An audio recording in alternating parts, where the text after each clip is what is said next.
Chapter 7: The Poltergeist Passenger. Alex was a rideshare driver who enjoyed meeting new people and hearing their stories. One night, he received a request from a passenger named Rachel. She was waiting outside an old, run-down motel, looking anxious and pale. As soon as she got into the car, strange things began to happen. The radio turned on and off by itself. The temperature fluctuated wildly, and the GPS went haywire. Rachel seemed oblivious to the disturbances, staring blankly out the window. When Alex asked where she was going, she gave him an address that didn't appear on the map. He decided to drive in the general direction, hoping to find the location. As they drove, the disturbances grew more intense. Objects in the car moved on their own, and faint whispers filled the air. Alex's nerves were frayed, but he continued driving. Suddenly, Rachel turned to him and said, "We're almost there." She pointed to a dark, abandoned building at the edge of town. Alex pulled over, and Rachel got out without a word. As soon as she closed the door, the disturbances stopped. Curious, Alex followed her into the building, but Rachel was nowhere to be found. Instead, he found a newspaper clipping detailing a tragic fire that had occurred there years ago, claiming the lives of several people, including a woman named Rachel. Realizing he had given a ride to a ghost, Alex left in a hurry, vowing never to return to that part of town. Chapter 8: The Restless Spirit. Laura was a real estate agent tasked with selling a beautiful old mansion in the countryside. The house had been vacant for years, and locals believed it was haunted. Laura didn't believe in ghosts, but she couldn't ignore the strange occurrences that began as soon as she started working on the property. Doors slammed shut on their own, lights flickered, and she heard footsteps in empty rooms. Determined to sell the house, Laura decided to spend a night there to prove it was just superstition. She settled into one of the bedrooms, but sleep eluded her.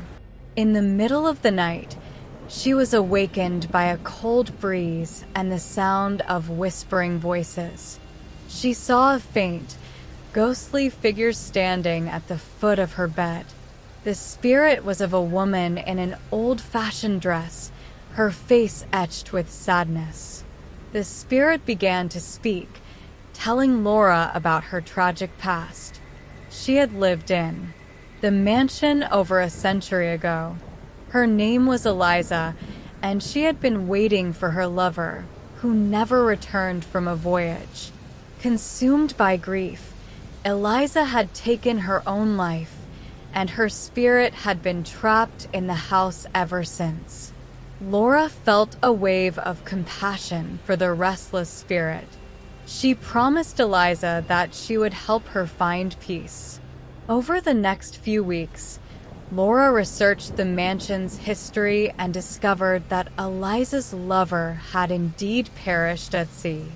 She organized a small memorial service in the mansion, inviting local historians and community members. During the service, Laura read aloud a letter she had found, written by Eliza to her lost love. As she finished, the room grew still, and the ghostly figure of Eliza appeared one last time, her expression serene. She whispered a final thank you and then faded away, her spirit finally at peace. The mansion was no longer haunted, and Laura successfully sold it to a new family. The story of Eliza's restless spirit became a local legend, a reminder of the power of love and the importance of closure. Chapter 9: The Vanishing Road. Mark was an avid traveler who loved exploring remote and uncharted places. One day, He came across an old map that showed a mysterious road leading to a hidden valley. Intrigued, he decided to embark on a journey to find this elusive road. As he drove deeper into the wilderness, the road became narrower and more overgrown. Just as he was about to turn back, he saw a sign pointing to the hidden valley. Excited, he continued driving, but the road seemed to stretch on endlessly. Hours passed, and the scenery remained unchanged. Mark felt a growing sense of unease as the road appeared to twist and turn back on itself. His GPS showed that he was driving in circles, but there was no other road in sight. Desperate to escape, Mark tried to retrace his steps, but the road had vanished. Panic set in as he realized he was trapped in a never-ending loop. The trees seemed to close in around him, and the air grew thick with an oppressive silence. Mark's car eventually ran out of fuel, and he was forced to continue on foot. As he wandered through the dense forest, he encountered the ghostly figure of an old man. The man revealed that he had been trapped on the vanishing road for decades, doomed to wander for eternity. With no hope of escape, Mark joined the old man in his endless search for a way out. The vanishing road became their prison, a haunting reminder of the dangers of venturing into the unknown. Chapter 10: The Tollbooth of Terror. Jenny was a college student who often traveled between her university and her hometown. One night, she decided to take a shortcut through a rarely used toll road to save time. As she approached the toll booth, she noticed it was eerily deserted. The toll booth operator, a gaunt and shadowy figure, emerged from the darkness. He handed her a ticket without a word, his eyes hollow and lifeless. Jenny felt a chill run down her spine, but decided to continue on her way. As she drove through the toll road, strange things began to happen. Her radio played static-filled voices, her headlights flickered, and she saw ghostly apparitions on the side of the road. The toll road seemed to stretch on forever, with no exits or signs of civilization. Desperate to escape, Jenny turned back, but the toll booth was nowhere in sight.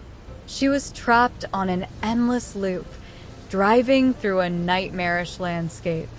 Her phone had no signal, and her car's clock showed the same time, no matter how long she drove.